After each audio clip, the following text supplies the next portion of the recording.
Wow, well, thank you.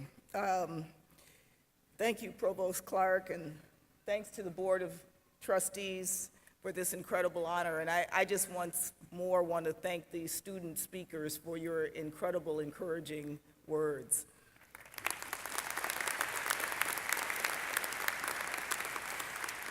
And President Burwell, Sylvia, I am so proud of you. You are such an exceptional leader, an incredible public servant, and even more important, an incredible friend. You know, when we were at the Gates Foundation, your president and I would get up most mornings and hit the gym together. Back in those days, those bench presses and squats at 6 a.m. in the morning made solving world problems seem like a piece of cake. But I guess they strengthened both of us for the road ahead. So lesson number one, find a good friend, work out with them. It prepares with you for life and for a lifelong friendship.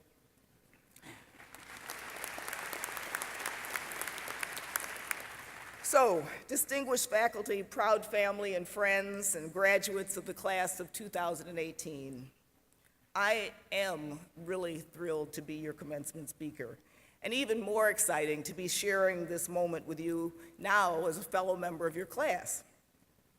This university has become famous for turning what used to be a somewhat derogatory word, wonk, into a badge of honor. And in this political climate, when some are promoting and even glorifying an aversion to knowledge and facts, this commitment to research over speculation and evidence over ideology is essential. So I'm proud to be here celebrating with all of you today, but I know that my pride is nothing compared to what your parents, grandparents, and friends are feeling right now. So let's hear it for your cheerleaders and champions.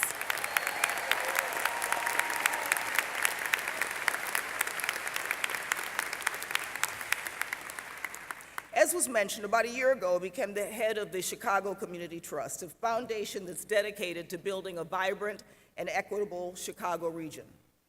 After almost 30 years of focusing on issues of health and economic inequity globally, I really felt this urge and felt that it was time for me to start tackling some of those same challenges locally.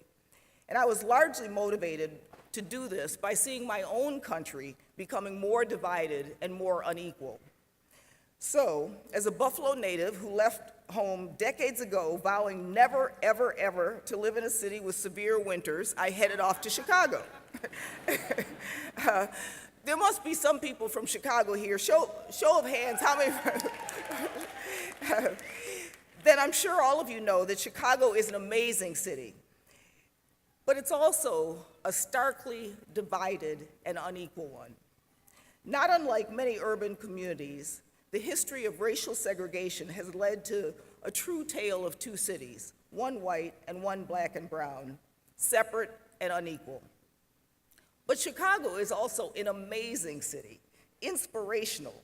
Everywhere, everyday people, citizens, are taking action to foster change in really creative ways. One of those people really impressed me, an artist named Tanika Johnson. She's used her photography as a way of exposing those sharp divisions, but also as a way of bridging them. Tanika asked herself, what if I took a map of Chicago and folded it in half, lining up communities on the north side with communities on the south side? And she called her project the Folded Map. She shows the world the difference that exists between identical addresses on opposite sides of town. So for example, 6720 North Ashland and 6720 South Ashland. The first is a quaint, well-kept home with a well-tended, blooming front garden. The second is a worn-down, two-story building with metal-guarded windows and rust-stained bricks. But more than the homes, she used her art to put people side by side, starting conversations between fellow Chicagoans who might never have encountered each other otherwise in their day-to-day lives. She took the city's historic divides as an entry point for bringing people together, finding commonality, for building insights, and empathy. So why am I sharing this? I share this because when I reflect on the significance of Tanika's project and what it means for all of us, regardless of what city we live in, it occurs to me that the divide between the addresses, lives, and experiences she documented isn't just a divide of blocks or miles or income. It's a divide of justice, that core principle of fairness and equity. In that sense, Chicago is no different than the rest of the world. And you, class of 2018, have a chance to help bridge that divide. But that work begins with a realization. Now, this moment may seem like a classic commencement, but I want you graduates to take a minute to appreciate something. Today is actually a miracle. I don't mean that pejoratively, as it's a miracle you made it to graduation. I'm sure that was not in doubt. There may be some of you out there saying, no, seriously, you don't know, this is a miracle. But for the rest of you, it may seem like the opposite of a miracle. It's a perfectly logical sequence of events. This is the payoff you've earned after many years of hard work. But there's a miracle to be seen in how your planning and efforts have led to this day, because the truth is, for many people in Chicago, in the country, and in our world, hard work is not able to span that divide between the future they dream about and the future they actually achieve. Inputs of effort, determination, time, and toil do not always lead to the desired outcomes. And that size of that divide, in my view, is a measure of injustice. America, it's the richest nation in the world, but 40 million of our citizens live in poverty, injustice. We spend more on health care per capita than any other nation in the world, but our people are living sicker, shorter lives compared with people in all other rich nations. Injustice. America has the highest incarceration rate in the world and imprisoned its residents at a rate nearly 5 times the average of other rich nations. That's not justice, that's injustice. On just about any measure of poverty or inequity, we rank worse than all other rich nations. These gaps don't simply manifest themselves in lost lives and diminished lives. They also manifest themselves in hopelessness, despair, cynicism. Because in a nation as rich as the United States, extreme poverty and inequity is a political choice, not a monetary one.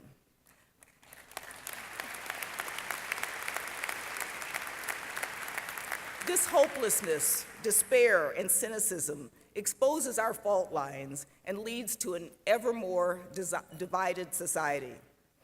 That's the bad news. Here's the good news. Our world has seen and endured troubling times before, and no matter what page of history you turn to, you can always find examples of energetic, idealistic, competent individuals like you who have found ways, both great and small, to bring positive change. In 1981, the year I graduated from medical school, the first cases of AIDS were documented in the United States. I didn't know it then, but fighting the spread of HIV/AIDS would become the central point of my career for almost 2 decades, first at the Centers for Disease Control and then at the Bill and Melinda Gates Foundation. Since its discovery, HIV/AIDS has infected over 77 million people and claimed 35 million lives around the globe. But in 2004, the number of people dying each year from AIDS stopped climbing. Today, that number has been cut in half thanks to the steadfast, multi-decade effort of global health workers from the laboratory bench to the bedside. Later, when I was at CARE, I had the privilege of being part of a worldwide legion of warriors dedicated to ending global poverty. And while that goal has not been fully met, we've made remarkable progress. Extreme poverty has been reduced by 50% over the last 30 years.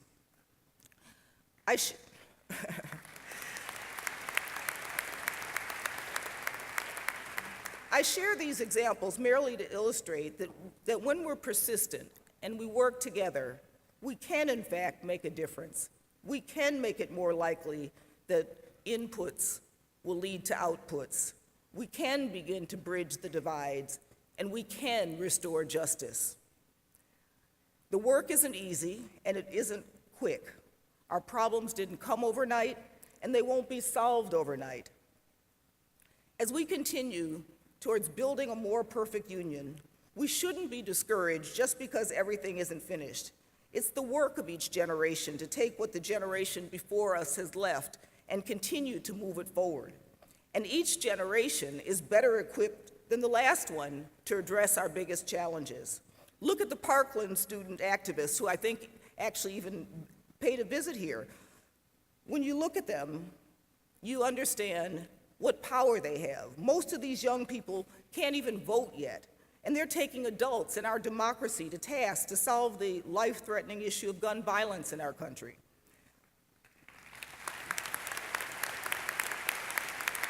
Look at this year's midterm elections, when young adult turnout was 10 times higher than it was for the previous midterms. There's still a lot of eligible voters in that age range who aren't voting, but at least it's a start and it's a trend in the right direction. Look at the 34 AU alums who ran for office this year, and 24 of them won. Look at the choices that you're making. You're buying products from companies that represent your values. You're working for organizations whose missions you believe in. Given all of that, I have no doubt that you will successfully carry the baton forward. You've already started. Together, you can take on some of the tough issues, like the racial divides that have manifested themselves on this very campus. Not content to live in a bubble, you've engaged actively in the issues affecting our nation and our world, like immigration, gun violence, the environment, and more. You, American University, were ranked first in the nation for your political activism. So all I'm asking you today, and for the rest of your lives, is to continue this work. Keep going, don't stop. And as you do, one final piece of advice: always, always, always remember your purpose, that passion that gives you that sense of meaning, because it's easy to get focused on the goal and forget the purpose.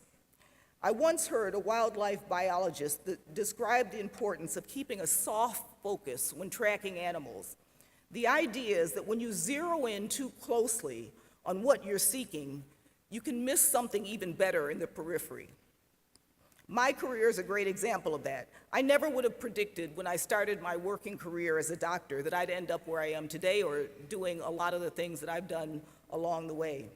Medicine happened to be my chosen field, but my purpose, as I saw it, was to work for social justice, to be an agent of change, to counter forces of inequality and unfairness in the world. I often joked when I went to college, in the lingo of the day, that I wanted to major in liberating all oppressed people. That was my mission. That was my North Star, and it's continued to guide me throughout my career. Every time I find myself at a crossroad, facing a new and often scary opportunity for professional growth and change, I look to this guiding light for clarity, and it's never led me astray. One of the best pieces of advice I've ever heard came from the legendary preacher, Howard Thurman. He said, "Don't ask yourself what the world needs. Ask yourself what makes you come alive, and go do that. Because what the world needs is people who have come alive."